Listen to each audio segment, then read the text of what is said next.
You are listening to the Majestic Mindz Podcast.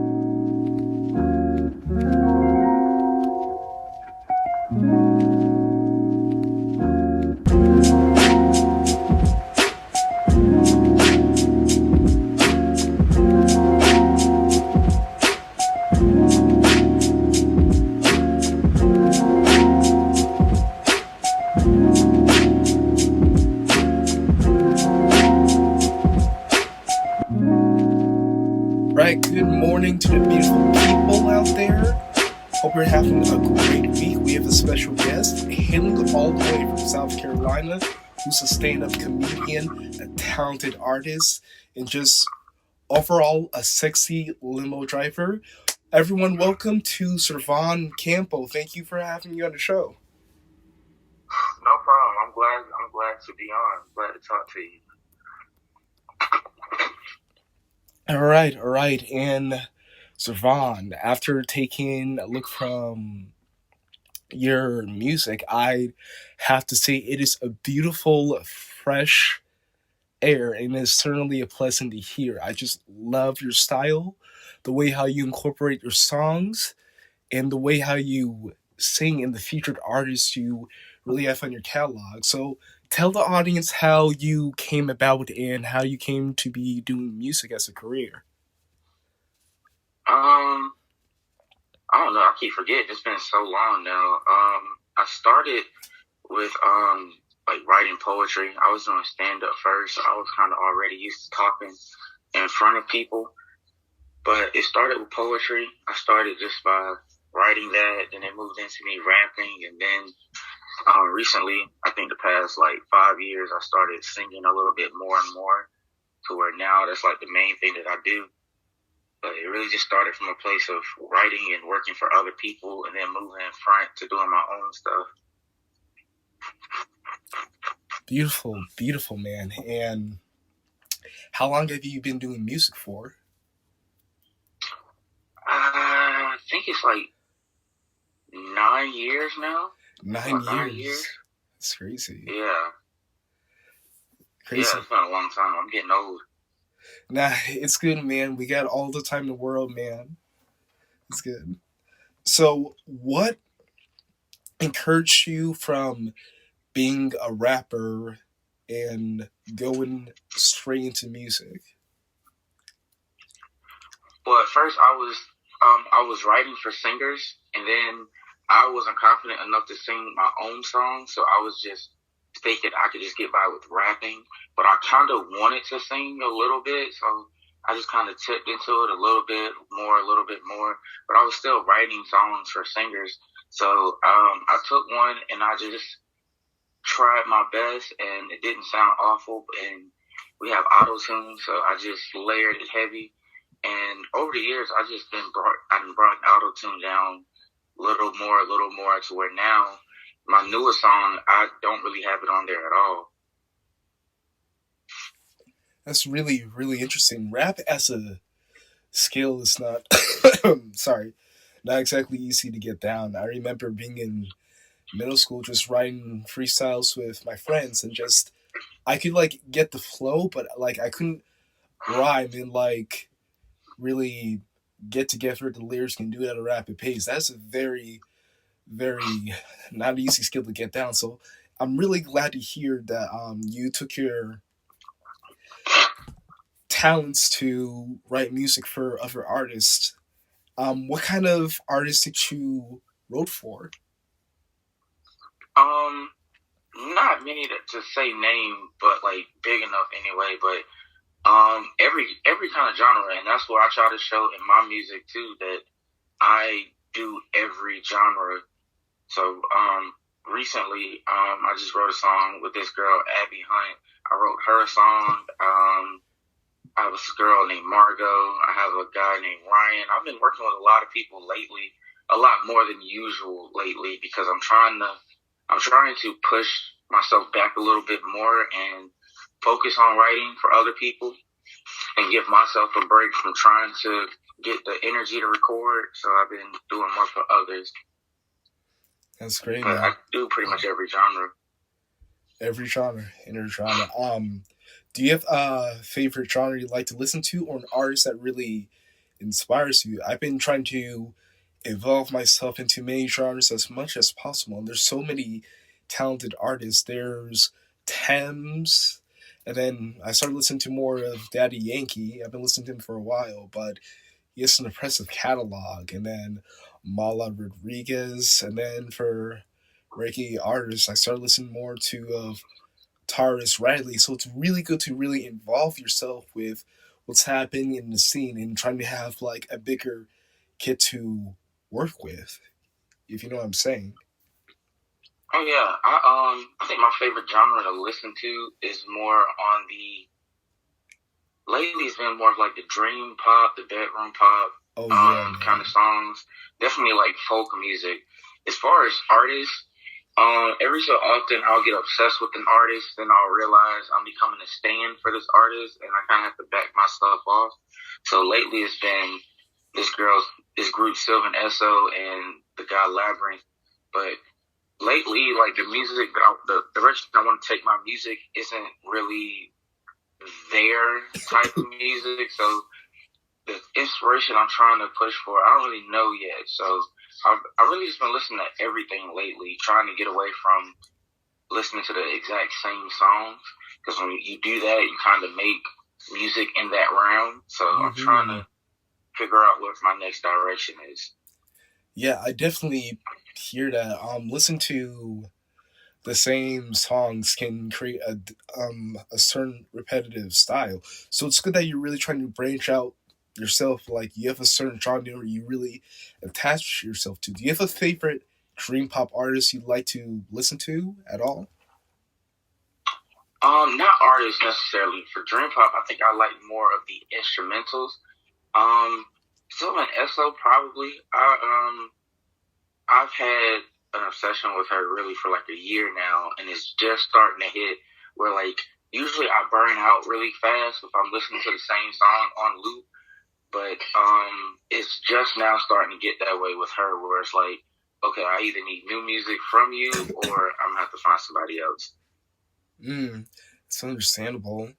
Um, I don't listen to a lot of dream pop myself, but when I just like listen to a slow, calm guitar like melody, I usually turn to Tame Impala, Mark the Mako, beautiful and amazing guitarist. Fun fact, the way he really cultivates his really dreamy and relaxing vibes is he turned his songs to 432 kilohertz, which is very interesting and important for the brain, tuning your songs to different frequencies. So that's really interesting.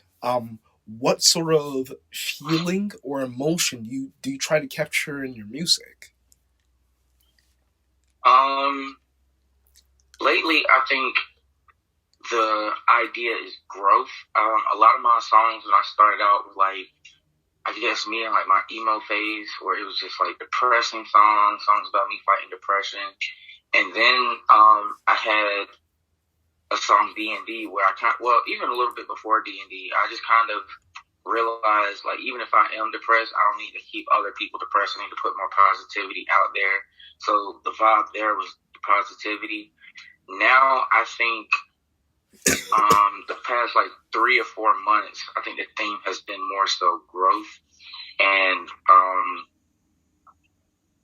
yeah, I think that's the move. That's the vibe that I've been going for. Just growth and self reflection and accountability. Yeah, that is very, very important, especially encouraging growth. When you listen to these new pop or like rap artists, it's like you just don't really get an idea of like what exactly they're trying to encourage because like it's the same repetitive mainstream garbage. So I'm Yeah, sincerely thankful that you're encouraging a certain development and growth within people, unlike what these main artists are trying to offer. So I appreciate that. I've always looked at like when I write every time, like even I was writing yesterday, and I always think about what the subject matter is. So anytime I'm like doing a collab with somebody, it's like, what exactly are you saying here? That way I can be on the same boat. But everything now, it's like, even if I feel like the song is getting a little too down or a little too weird, it's like, this probably has to go to somebody else. I can't do it. For real, I definitely understand that. This is something to certainly keep in mind when you're collaborating with other artists. The whole point and message you want to convey in the music, you gotta like really like really make it clear with them. I definitely get that. So, why do you believe having growth and basically talking about depression is an important factor in your music? Is there something that can relate to the people or the audience who listen to your music? It started out first as like the fake it till you make it kind of thing for me, but at the same time, I realized I had a really young fan base, and I didn't want to keep giving them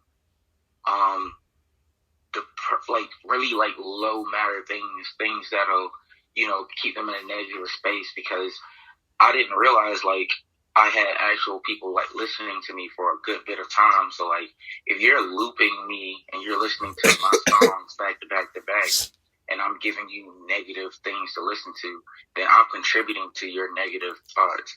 So I noticed with other artists, all of their songs are about killing themselves and pills and all of this stuff. And I wasn't necessarily there, but I was getting close to it. So I figured I can do more positive stuff and try to make songs about affirmations, words of affirmation, words like, songs that manifest to, just more positive things.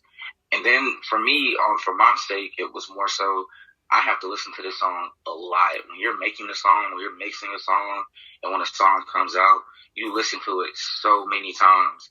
Like, song Someone I Knew, I had to listen to the master version on from my distribution company like 2 times a day, every day. Even like the times that I wanted to listen to it, I had to listen to it all the time to catch any mess ups that I might have missed right before the day it came out. So I had to listen to that song so many times. So you also want to make songs that you enjoy listening to, and songs that if you listen to a lot, it's not gonna tear your nerves up. Yeah, definitely. That's very thoughtful of being considerate of your fan base and switching from having depressing music to being really impactful and having passion. This is also very relevant with the younger generation. Basically, I'm mostly referring to Gen Z, basically being the generation that had it all, and with basically having everything done with them, there's basically little to no purpose or left for any motivation. I can understand being a Gen Z myself, so it's really interesting to hear. Yeah, and I saw I pay really close attention to my analytics, because that helps me market and plan for the future. So I'm like down to the detail. I'm very attentive to it, and my under 18 numbers are crazy. So I try to, I don't curse as much as I used to. I try to be mindful of that. For real, I really appreciate that, man. The youth could really use some music to really inspire and encourage them, because despite how things are a lot more different to back then, today there's still certainly challenges that the youth need to be facing. Like basically how you have to work a lot more harder now. You get a house at a later rate in life, and how, oh my god, man, even dating is harder. Tell me about it. But yeah, definitely. But I sincerely thank you for being considerate about that. And also, as an artist, checking your analytics is a very, very big thing, because you want to see where your fans are coming from. Like it's crazy to see the amount of people that are willing to listen to your music who could be from like the other side of the world, man. Music is a powerful thing that must be shared. Everyone's gotta know, man. And it's like I noticed, like a few years ago, I was trending in Poland for some reason. I didn't understand why, so I had to spend like a couple of months figuring out why. And I sampled a song that was popular there. So I had to like market for that audience, and I had to push for a Polish audience to where the past, I think about 4 or 5 months, I've been more popular in Australia. So I had to do a lot of my marketing there.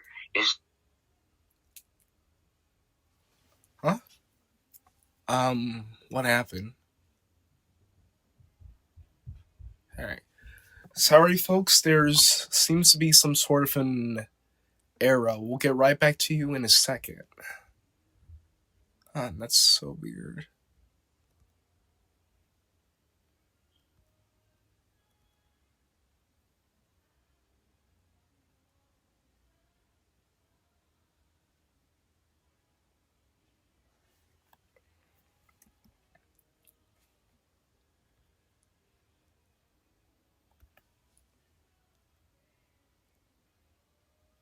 All right.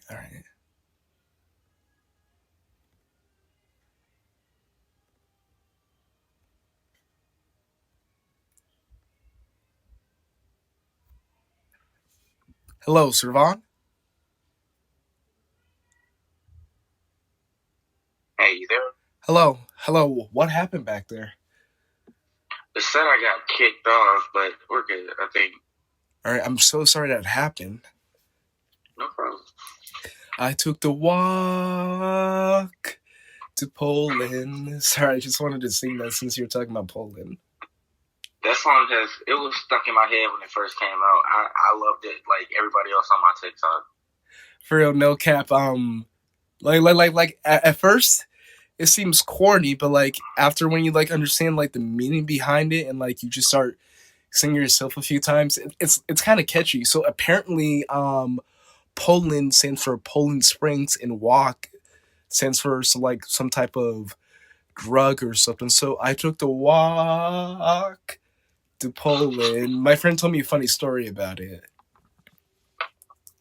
I get caught with that. Like any corny song, I always find myself listening to. I like songs with jokes in them, or that can be jokes. I don't know why. Yeah, I mean, like, it's corny at first, but like you gotta appreciate it. It's a really clever marketing strategy. But definitely. Yeah, definitely. But it's really interesting to hear how you sampled the song from Poland and people were really attached to it. That's really creative, man. What is a certain tactic or creative idea that you use in your music that was first used as a joke, but like it got really popular and then you made it into your song? Do you have any experience with that? Just who I would have marketing me. I used to use specific niches to market me in their niche.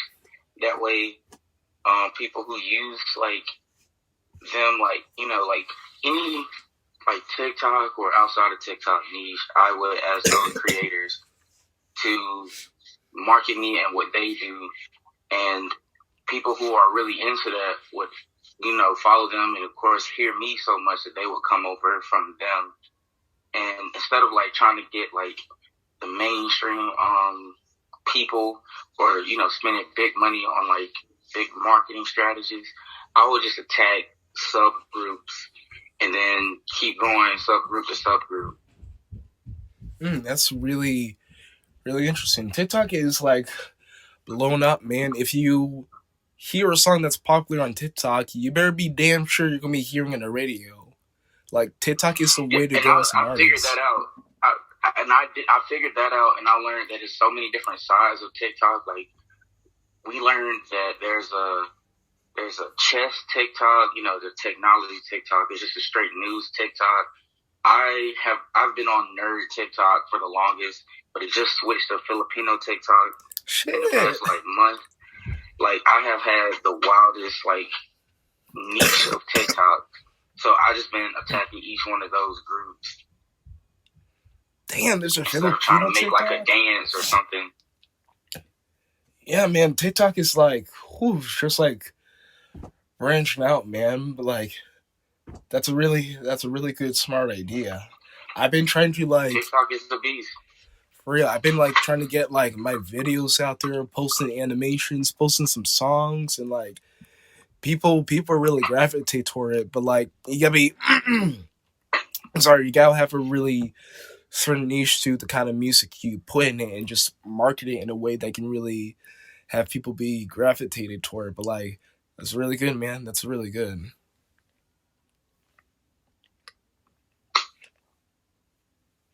Sorry, I keep having to fight my cat.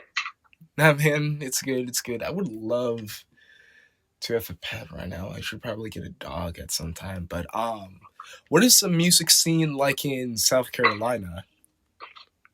I'm actually like not a part of it at all.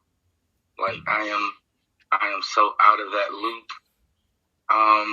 That's what like the past like this year I said I was gonna do shows. I did a few, but I couldn't stay motivated. Couldn't keep my interest in it. And I just had an offer to go back on the road, but I couldn't get the motivation. I couldn't do that, and I just did like a little mini deal. So I have to make a few new songs. So it's about like trying to navigate where my motivation is gonna be. So I've never had the opportunity to get into the scene here because when I first started out, I felt like I wasn't going to be accepted because, you know, like I was at school when I started, and I figured if I couldn't get, you know, my classmates and people to really ride for me, then why try, especially because at that time I had already blew up in other places. So I just focused my marketing, focused my tour schedule to places outside of South Carolina. So where now it kind of like bit me in the butt just a little bit. But I noticed that I could still try if I wanted to. It's just the motivation level. I can definitely understand that. And what would you say is like sort of draining your motivation? Is it the enormous workload, or is it just basically the area? I'm very curious. Like right now, I know I have to make a few new songs before January, February. So doing that, I'm writing and I don't want to record like a ton of songs and then like one. Usually I record maybe like 4 songs and I'll work really hard to get them exactly how I want them. And sometimes not all 4 is going to be good. Sometimes it might be 3, 2, might just be 1. Sometimes none of them. I got to start again. And that takes a lot of money and a lot of energy. So I don't want to split my energy from that and like other stuff that I'll be doing, like trying to sell merch, trying to work, trying to travel, and trying to do tour dates and all of that. So I have to keep my motivation there because I have limited motivation most of the time. If I'm manic, then I'm going to go crazy and then I knock out all of those songs and I might get a few more. But also with, you know, I have subject matter and I don't want to make a song that I'm not like 100% on all the lyrics because then I'm just going to complain about it all the time. Like I have a few songs now that I complain about all the time, but I mean, I had to have something out. I had to push something. So it's just making sure I'm giving the best that I can, especially trying to work with labels. Labels are a huge sorry about that. Labels are a huge concern with and dealing with the music industry and being an independent artist. It's either like you take a certain cut, they take a certain cut, or like you take a shitty deal and then they get most of the cut. You hear something really crazy? Are you familiar with Summer Walker or Sweetie? Yeah. Yeah, I can't remember, so take this with a grain of salt. I might have to look this up again, but I believe it was Summer Walker who took a deal from the record label. I'm unfamiliar with the name, but this was mentioned this summer where basically she took 28% of the cut and the label took about like 60 to 70, where the deal was just very horrific, but she was able to make it through to a point where like she's able to make it out of the label and get a better deal. That's the thing with labels. You gotta like know who you're dealing with and who to sign with to, or just figure out the kind of artist you want to be. So yeah, she did a really smart move with that. To get out of her contract, she still owed an album, so she put out the same album that she had already done, but sped up, and like the opposite of chop and screw, just sped up. And I think that was a smart move, especially because it still has value and like, you know, TikTok and stuff like that, but it gets her out of her deal so she can go and do what she actually wants to do. Yeah, definitely. So are you an independent artist or are you signed to a label? I'm kind of both. I've had one like major deal, but I just wasn't ready for it, and I kept missing deadlines, so I got dropped from that one. But I've signed song deals instead of like actual album deals, or like mostly album deals. So I have a song D&D, and all the songs that came out that year were backed by John Oates label. And then I did a little small EP for Hobo Johnson that he kind of like disappeared. It helped in like marketing and money wise, like the fact that I had his label's approval. I still kind of got a lot of marketing help from it, but not as much as I would have wanted. And now I have a song by song deal with a label called Animal Farm. So I just kind of go what I'm doing by what I'm doing instead of I don't like owing anybody. So like I'm stressed out now because I owe this guy songs and some demos because I just started to do like song by song. So I have to have at least one solid song working with the label, and that's another stress. So yeah. It most certainly is. I can understand where you're coming from. This year, me and my group are going to be doing a whole multicultural collaborative album with a total 17 artists, and I gotta like copyright the songs, talk with them, make sure the beats are made that fit in their certain style and aesthetic, and it's a lot of work, so I know where you're coming from, bro. Yeah, wow. I definitely hear you. It's stressful, and I'm very easily discouraged, but I mean, once you push through, you end up finding something you like in it, so it's always worth it in the end. That's true. What certain advantages or what things do you really appreciate about working with such a big team and so many artists? I think the advantages would be you just have so many different outlets and people who can focus their attention to one thing instead of diluting everything or having one person that has a ton of stuff they're trying to do. Because if you have one thing to focus on, you can be like really great at that. So if it's licensing or, you know, syncing, getting your song synced, then somebody could be like really great at that, focusing on it. But right now, I don't really work with a team at all. I pretty much do everything for myself. Yeah, pretty much everything for myself. Respect. So it's cool in some aspects where I have control over most of the stuff I do, but at the same time, I'm forgetful and I burn out, so a lot of stuff won't get done. So, like merch, I had a really big merch week at first, and then I had to slow down because like I just started back doing merch, and I had a really good couple of weeks, and then I got burnt out to where now I have orders pending. So it's good but bad. It just depends on the person. Yeah, definitely. Being able to basically work on so many projects and trying to bring yourself out. And on top of that, selling merch, that would definitely burn you out. That would definitely burn you out, brother. I'd say from experience, try to plan everything in terms of that works within your schedule, and then have some times where like you can cool down. The planning as an independent artist, being a record label, it doesn't matter. Planning is your best friend when it comes to being an artist and figuring out how you want to pan out your stuff. It makes things so much easier. Definitely. But I just had this argument with somebody. The girl who I'm writing for now, she put out her first song. She was gonna put out a whole album, and I said I think you should go single by single because the album market is pretty much dead for independent artists. And she was like, "Okay, yeah, that's a good idea." And she put her song out in 3 days, and I thought that was just like such a bad move because I feel like you need weeks to market and get it, pre-sales and do all of that, dance.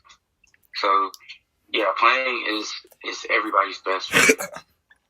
Yeah, definitely. You need at least like I've been told from many music marketing geeks and many people within the industry that you need at least like 4 weeks to plan out your music, to plan out the budget, to plan out the certain distributors or bloggers or just whoever does the marketing to who you're trying to send your music to. Maybe have some articles written about it, an interview, and you make sure the song is copyrighted before it releases. A 4-week period. 4-week period. That's the standard. You can do a bit earlier, later, but make sure it's at least 4 weeks. Definitely keep that in mind. All right. Mm-hmm. And our time is almost up. Would you like to have a song of your choice be played out as an outro? Yeah, that would be great. Definitely. Someone I knew. Someone I knew? All right. Yeah. CerVon Campbell, Someone I Knew. Okay, where is it?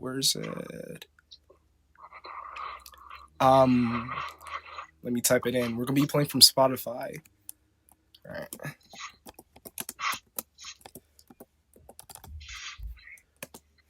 Oh, there it is. Okay. Everyone, this is CerVon Campbell. Thank you for being a guest on the Majestic Mindz Podcast. We hope to see you real soon. Links will be provided to CerVon Campbell's music, Spotify, Instagram, and make sure to give this sexy limo driver a follow on Instagram. We'll see you soon.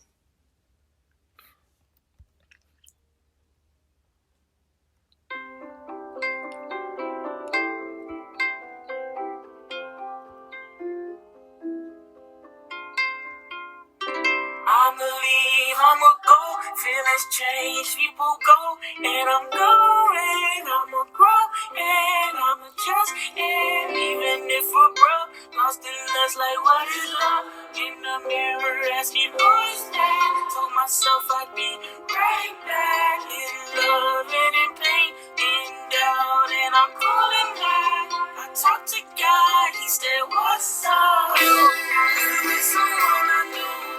Whatever could I do to get the bare minimum of getting through?